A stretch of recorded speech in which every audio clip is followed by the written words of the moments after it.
Audio Jungle. Audio Jungle. Audio Jungle. Oke, Assalamualaikum warahmatullahi wabarakatuh. Selamat siang Sobat Sehat Rumah Sakit Pelabuhan Jakarta. Bagaimana kabar Sobat Sehat semuanya nih di siang hari ini? Semoga Sobat Sehat selalu dalam keadaan sehat walafiat dan selalu dalam lindungan Allah Subhanahu wa Ta'ala ya. Amin ya rabbal alamin. Oke Sobat Sehat, perkenalkan saya Christina Handayani. Insya Allah kesempatan siang ini saya ditemani oleh Dr. Ismail Salim SPOT, di mana beliau adalah salah satu dokter spesialis ortopedi di Rumah Sakit Pelabuhan Jakarta. Pada kesempatan siang ini, Dr. Ismail akan memberikan sedikit materi tentang penyakit trigger finger ya dok ya? Betul. Atau yang biasa disebut dengan istilah penyakit peradangan pada sendi.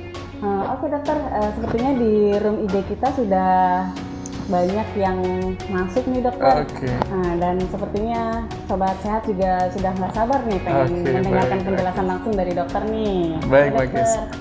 Selamat siang Sobat Sehat Rumah Sakit Pelabuhan Jakarta semua, dimanapun Anda berada. Perkenalkan saya Dr. Ismail Salim, spesialis ortopedi dan traumatologi di rumah sakit ini. Mungkin hari ini kita mau ngobrol-ngobrol tentang penyakit trigger finger ya. Mungkin ya beberapa orang mungkin udah sering mendengar istilah ini, mungkin banyak juga yang belum pernah mendengar. Jadi trigger finger ini sebenarnya ini bukan penyakit sendi sebenarnya dia. Oh bukan, sorry salah tadi. Dia penyakit. Belum dapat ilmunya. Dia penyakit yang mengenai tendon. Apa sih itu tendon? Nah, mungkin orang sering dengar tendon. Apa sih itu tendon? Tendon itu adalah sebenarnya suatu struktur dari bagian dari otot yang menempel di tulang. Jadi fungsinya apa? Untuk menggerakkan si tulang tersebut, gitu. Nanti ototnya di sini, misalnya di tangan, daerah tangan ya, di sini. Kan di sini banyak ototnya di sini nih. Nah, ototnya nanti kontraksi, dia memendek, nanti si tendon yang melekat di tulang ini ketarik, jadi jarinya bisa nekuk, gitu. Itu kaku ya dokter ya? Ya, keluhannya biasa itu kaku atau sulit digerakkan. Nah, jadi sebenarnya trigger finger ini adalah suatu kondisi, di mana jari seseorang itu setelah kita tekuk itu dia sulit untuk meluruskan kembali. Jadi atau ketinggalan gitu. Kalau kita tekuk dulu, suruh tekuk, terus kemudian suruh luruskan, coba luruskan. Nah, ketinggalan yang ini. Nah, itu penyakit. Jari itu ketinggalan. Ya, bisa mengenai satu, bisa mengenai dua jari. Jadi bisa kena satu atau lebih dari satu jari. Nah, gejala yang timbul selain ini jari ketinggalan itu gejala yang timbul apa lagi tuh? Nah, biasanya kalau untuk gejala ya, pada trigger finger itu pertama gejala awal biasanya nyeri. Di mana nyerinya? Di pangkal jari, di daerah sini nih, pangkal jari di sini. Kalau pasien mengeluhkan nyeri di daerah pangkal jari, nah kecurigaan pertama kita biasanya itu trigger finger. Jangan-jangan ini fase awal dari trigger finger gitu. Kalau yang dia sudah fasenya udah lama, dia menderita trigger finger yang lama nggak dirasain, bisa sampai ada suatu nodul atau benjolan di sini kalau kita raba. Ada benjolan di dekat sini di pangkal jarinya nih. Gitu. Nah, trigger finger ini paling sering itu mengenai jari manis, kemudian jari tengah, kemudian ibu jari. Ya, paling sering. Ya, tapi bukan berarti tidak bisa kena ke jari telunjuk atau jari kelingking, tapi ini relatif lebih jarang. Yang paling sering tuh ini, 3 jari ini. Gitu. Untuk penyebab sendiri dokter, penyakit trigger finger ini biasanya gimana? Kalau penyebab dari trigger finger ini memang dari rata-rata 90% itu karena aktivitas dari jari tersebut yang berulang-ulang dalam jangka waktu yang lama, cukup lama gitu ya. Sehingga menyebabkan terjadinya proses inflamasi atau meradang di daerah di selubung tendon itu ada selubungnya gitu. Nah, selubungnya itu meradang gitu kan, inflamasi, swelling, bengkak gitu kan, sehingga jalannya dia yang tempat lewatnya tendon ini menyempit. Nah, di sini nih dia ada tunnel gitu di sini nih. Dari sini ada tunnel atau terowongan gitu tempat dia tendon ini lewat. Fungsinya apa sih tunnel ini? Fungsinya adalah menjaga tendon ini tidak lari dari tempatnya gitu. Jadi tetap di tengah dan lurus gitu. Mungkin ada gambar yang bisa ditunjukkan mungkin. Oke, kita lihat gambar yang tampil di depan ini ya. Nah, itu kan kalau kita lihat di situ tuh lihat ada tendon yang garisnya lurus, kemudian ada serabut putih gitu yang meliputi tendon itu. Nah, itu terowongannya tuh. Nah, mereka biasanya kalau ada trigger finger ini, karena proses inflamasi yang hebat dan terus-menerus, dia bengkak, sehingga terowongannya menyempit. Akibatnya adalah si tendon ini sulit untuk jalan, gitu. Nah, akibatnya saat pasien menekuk jarinya, waktu dia suruh luruskan, ada hambatan di sini. Ya, ada sensasi seperti nyangkut, klik gitu, klik, nah, gitu. Nah, tadi kan dokter bilang nih aktivitas jari-jari yang sering ya dokter ya, maksudnya itu seperti kayak kita sering bunyiin kertak-kertak gitu termasuk nggak dok? Nggak, bukan. Oh bukan ya? Kalau itu mungkin lebih ke sendi ya. Oh itu Kalau sendi. persendian di antara tulang gitu.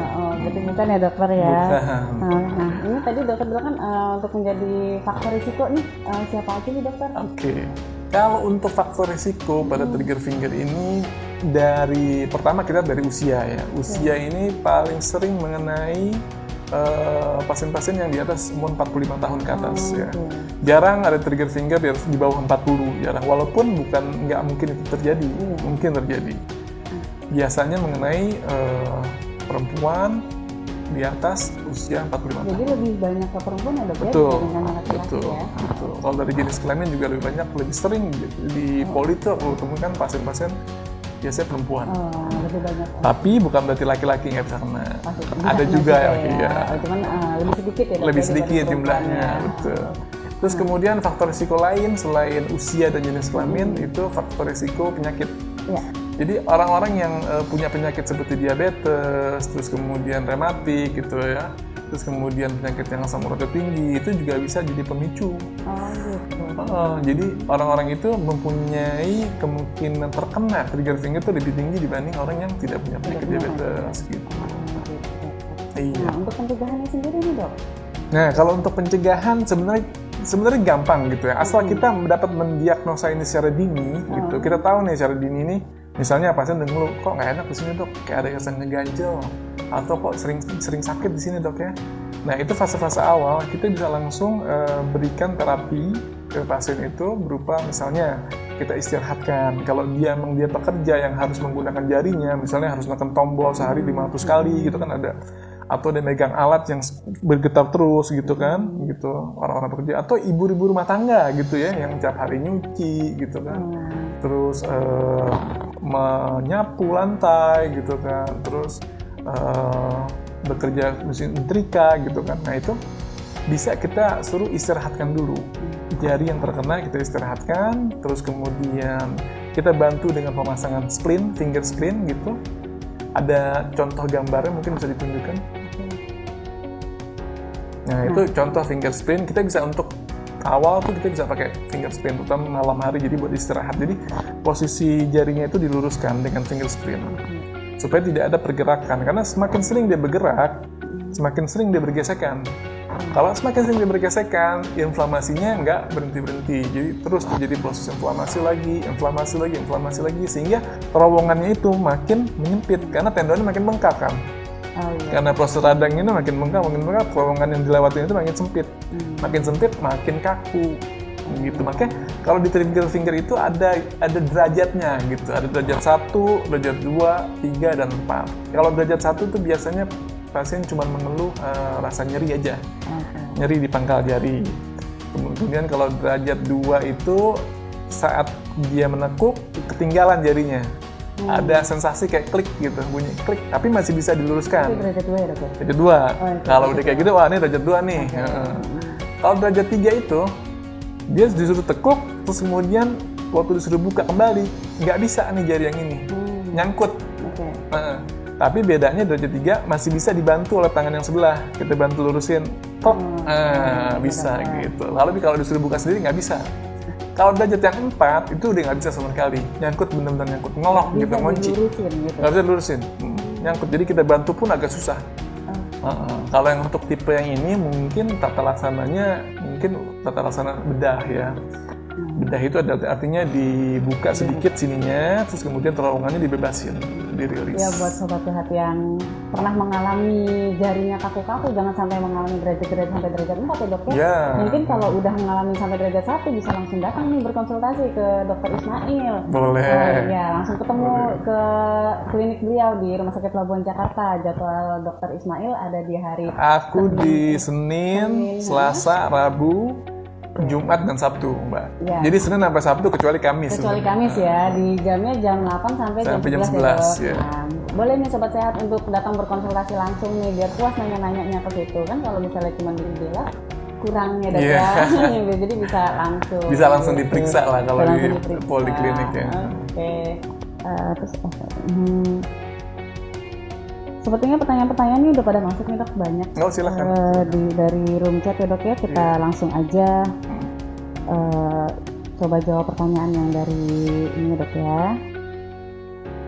Nih dok, ada pertanyaan. Trigger finger yang banyak terjadi saat ini kasusnya apa sih? Sama ciri-ciri khas orang terdiagnosa trigger finger seperti apa saat anamnesis itu tadi sepertinya sudah ya dok ya.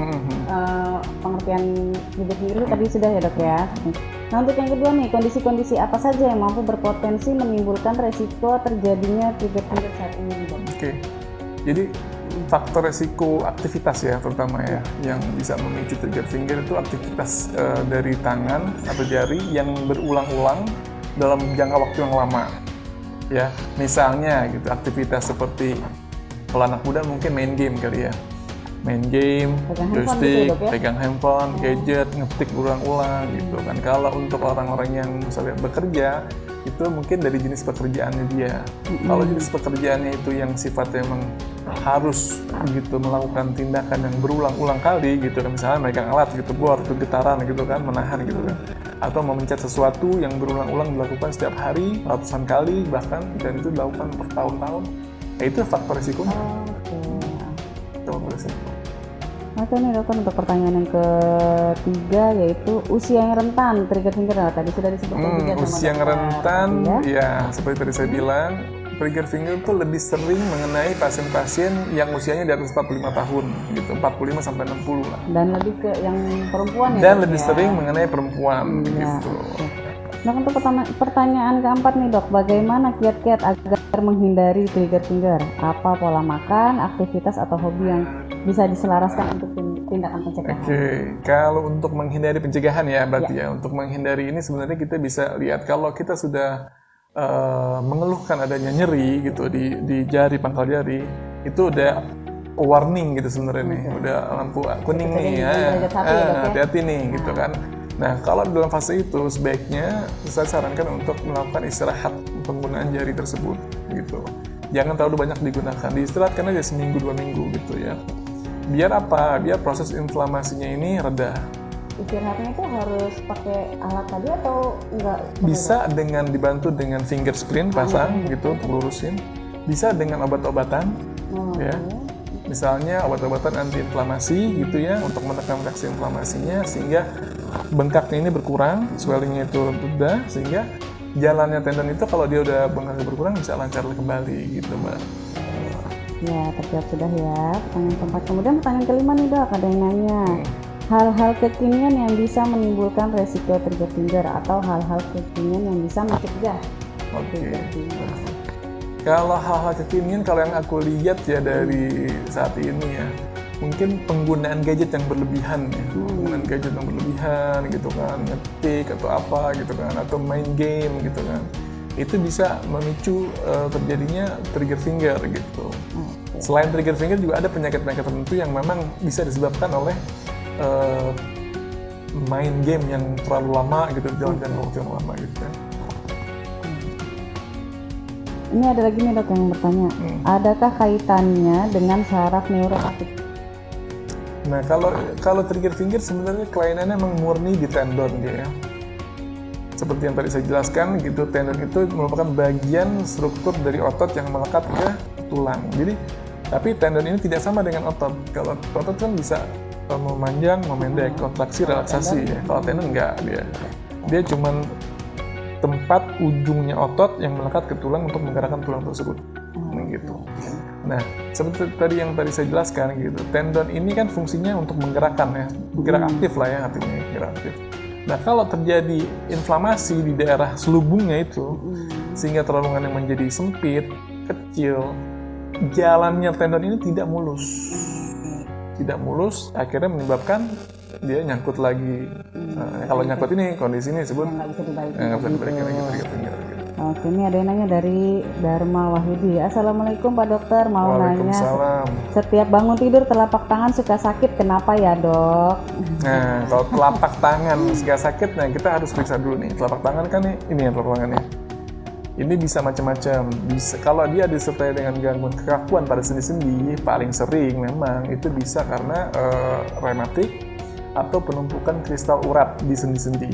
Jadi kita harus cek dulu tuh asam uratnya, apakah tinggi, misalnya di atas 7 gitu, misalnya 8, 9 Memang gitu. penunjang ya Dok ya? Iya, tentu yang kita periksa dulu, terus nyerinya tuh lokasi nyerinya di mana, terus kemudian kita lakukan pemeriksaan lebih lanjut seperti cek kadar asam urat gitu kan, cek faktor rematik gitu kan.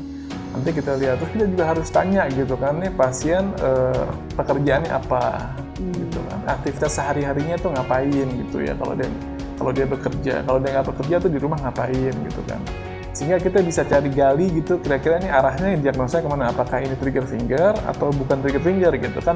Karena banyak kelainan-kelainan di daerah tangannya ini cukup banyak ya, nggak hanya trigger finger aja Trigger gitu. finger ya Dok ya? Jadi harus butuh pemeriksaan lebih lanjut sih. Lebih lanjut lagi. Ini Dok nih, ada nggak tes-tes khusus yang bisa dilakukan secara dini sebagai alarm warning agar tidak terkena trigger finger? Oke, kalau untuk tes khusus yang memang khusus sekali, memang biasanya kita suruh pasien untuk mengepalkan jarinya, kemudian suruh buka. Kalau kita waktu saat buka ini dia normal, artinya dia bergerak bersama-sama, jarinya bisa lurus kembali. Tapi saat ada hambatan di satu jari atau dua jari, jangan-jangan, ini arahnya ke trigger finger. Gitu Dokter. Iya. Oke nih, ada yang bertanya tapi katanya keluar jalur nih Dok. Nah, kenapa? Dok mau tanya, maaf ini keluar dari topik. Saya habis jatuh, kaki kanan saya terkena Jones fracture. Sudah 4 minggu memakai gips, tetapi saya belum bisa berjalan normal.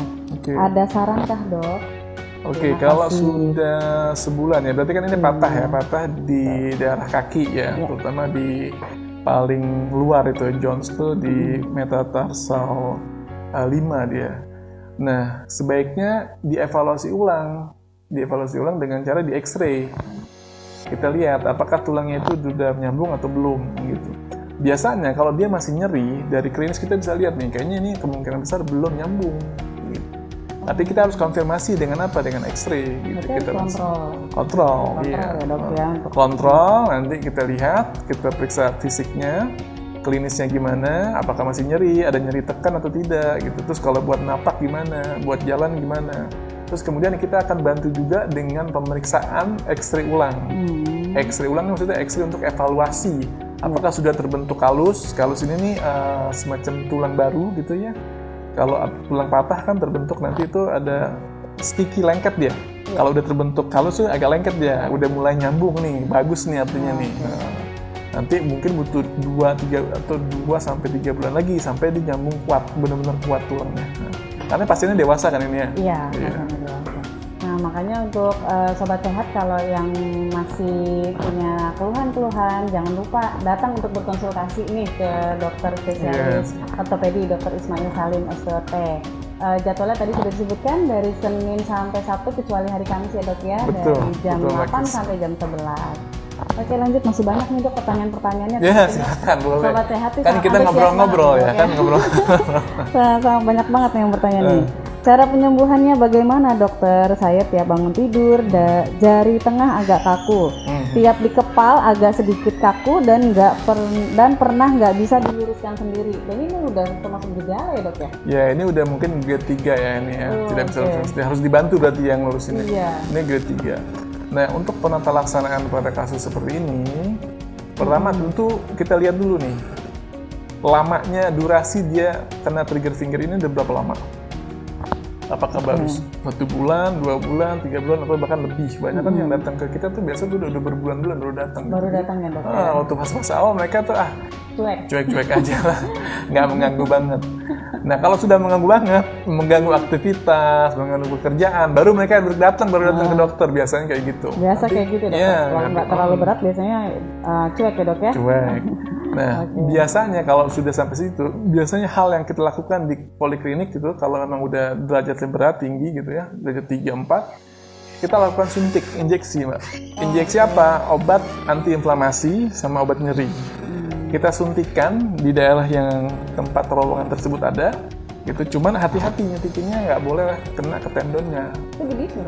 Enggak, langsung. Langsung? Karena yang kita suntikin itu obat bius lokal itu kan sebenarnya. Langsung kita suntikin obat bius lokal itu dengan obat antiinflamasi, ya, injeksi. Kita suntikin di daerah sekitar dari tendon itu, jadi di selubungnya itu. Tujuannya apa? Kita suntik langsung. Ini kan lokal ya, beda sama minum obat kan. Kalau obat kan sistemik. Biar langsung mengenai daerah yang meradang. Biar daerah yang meradang itu, peradangannya atau inflamasinya itu reda gitu. Kalau dia reda, dia akan lebih cepat itu untuk pulihnya kembali. Biasanya berapa kali suntikan itu dok? Atau Nah, kalau- langsung hilang? Biasanya sekali suntik itu biasanya pasien mengalami gejala yang relatif lebih ringan gitu, enakan, biasanya pasiennya enakan gitu. Cuman kalau keluhan ini berulang, dan biasanya itu memang berulang, karena ini kan sifatnya kan cuman sementara ya kalau suntikan itu ya. Berulang, biasanya kita kasih 2-3 kali suntik gitu, dengan jarak mungkin 1-2 bulan gitu ya. 1-2 bulan pasien datang, kalau masih gitu juga kita suntik lagi. Nah biasanya kalau berulang kayak gini, saya sarankan untuk tindakan bedah. Ya, bedah kecil, bedah minor lah ya. Setelah berapa kali suntik tuh dok harus disarankan tindakan bedah tuh dok? Biasanya 3 kali ya. Biasanya 3 kali suntik masih kayak gitu juga, ya kita sarankan untuk bedah. Tapi ada pasien-pasien yang baru 2 kali dok, Udah enakan. udah enakan, atau dok kayaknya aku dibuka aja dah terowongannya, gitu kan, biar lancar gitu. Emang kalau udah dibuka terowongannya lancar gitu, dia nggak ada masalah gitu. Iya. Oke dokter, ada lagi pertanyaan nih dok.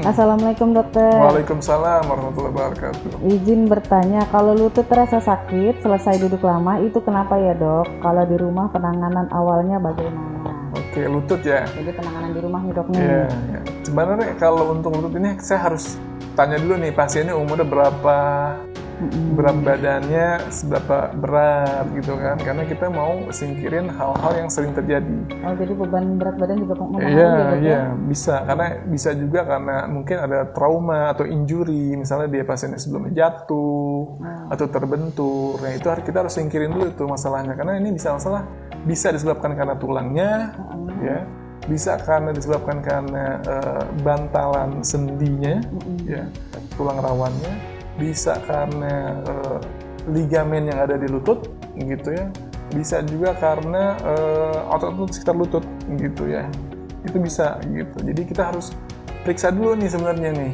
Jadi belum bisa ngasih solusi apa penanganan di rumah nih dok ya? Kalau penanganan di rumah, kalau untuk fase awal nyeri itu kita bisa kompres, kalau memang dia ini bisa dengan kompres air hangat, bisa kalau misalnya memang dia nyeri Di gitu, sekitar nyerinya itu juga dok, nyeri, ya? atau bisa juga dikasih knee brace, knee support gitu ya, kayak semacam deker gitu lah. Deker, iya. Pasang itu dulu sebentar sampai pasien datang ke dokter ortopedi terdekat, Kontrol ya dok. kontrol ke dokter ortopedi. Oke, kayaknya kalau kita jawab satu-satu semua pertanyaan dari Sobat Sehat, kayaknya kita bisa sampai subuh nih dokter. Oh gitu. Senang banget, pertanyaannya banyak sekali nih dokter yang masuk ke IG. Mungkin kita sampai sini aja dok ya. Mohon maaf kepada Sobat Sehat semuanya, karena keterbatasan waktu kita tidak bisa membaca semua pertanyaan dari Sobat Sehat. Jangan lupa kalau misalnya masih banyak yang mau bertanya, mau berkonsultasi, langsung datang ke klinik dokter spesialis ortopedi Dr. Ismail SPOT di hari Senin, Selasa, Rabu, Senin, Selasa, Rabu, Jumat, dan Sabtu dari jam 8 sampai jam 11. Di situ bisa bertanya-tanya sampai puas ya dok ya, bisa konsultasi ya dok ya? Oh silakan, kalau di Bali silakan. Welcome dokternya ya, dokternya langsung datang semuanya ya. Kemudian dengan berakhirnya sesi tanya jawab maka berakhir pula acara IG Live kita ya dokter ya. Kurang dan lebihnya mohon dimaafkan. Wabillahi taufiq wal hidayah. Wassalamualaikum warahmatullahi wabarakatuh. Waalaikumsalam warahmatullahi wabarakatuh.